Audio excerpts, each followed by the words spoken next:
സാരമില്ല നകുലേട്ടാ, ജോലി മാറിയതല്ലേ ഉള്ളൂ, ജോലി പോയില്ലല്ലോ. പോയില്ലല്ലോ.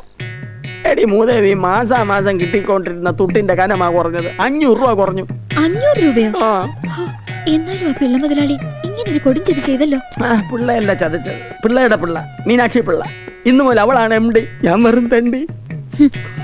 അങ്ങും ചോദി അടിയനും ചോദി. അതേത് സിനിമ? ഓ, സിനിമയല്ല, ഒരു പഴമൊഴിയാ. ഒരേ ദിവസം ഒരേ നക്ഷത്രത്തിൽ ജനിച്ചവരാ ഞാനും മീനാക്ഷി കുഞ്ഞും. പറഞ്ഞിട്ടെന്താ, തലവരെ മാത്രം തെറ്റിപ്പോയി. അവനവന്റെ കുഞ്ഞായ്മയ്ക്ക് കുത്തിക്കെട്ടണം, തലവരെ പഠിച്ചിട്ട് കാര്യമില്ലടി. നിങ്ങളൊരു കാര്യം മനസ്സിലാക്കണം. നിന്റെ ഈ പാത്തും പതിങ്ങളുള്ള വരവുണ്ടല്ലോ, എത്ര നാളത്തേക്കെന്ന് വെച്ചാ? കെട്ടിയോൻ ചത്തുപോയെന്ന് വെച്ച് ചോരയും നീരുമുള്ള പെണ്ണാ ഇവള്.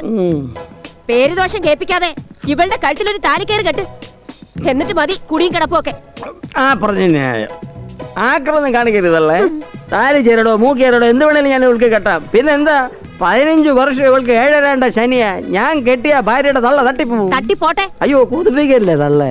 ആ ശനി ഒഴിഞ്ഞിട്ട് മതി ഇങ്ങോട്ടുള്ള സർക്കിറ്റ് ഒക്കെ. നോക്കി നിൽക്കാതെ പറഞ്ഞു വിടുന്നു ഇവനെ. പെങ്കോന്തൻ ഇന്നും എന്റെ മുടിഞ്ഞ തള്ളയുടെ ഒടുക്കത്തെ ഒരു ഫൗള് വിളി. പോയില്ലേടാ? തിന്നേച്ച് പോവാം.